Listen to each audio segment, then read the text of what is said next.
Здравейте, преминаваме към следващата част на видеята, нашата поредица от видеа, в която ще покажем в бързи стъпки как да направите самата регистрация, защото когато искате да публикувате, трябва да имате направена ваша регистрация.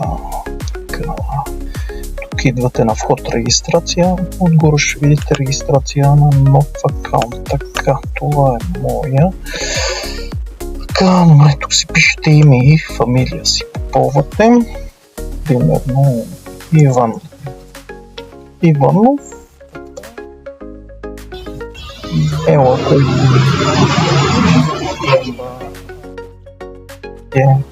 примерно телефонен номер, избирате си парола, потвърждавате пак с паролата и това е създаване. Кликате на създаване на акаунт.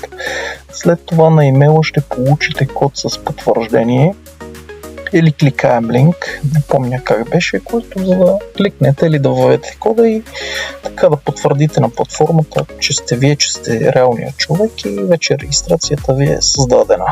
Това е.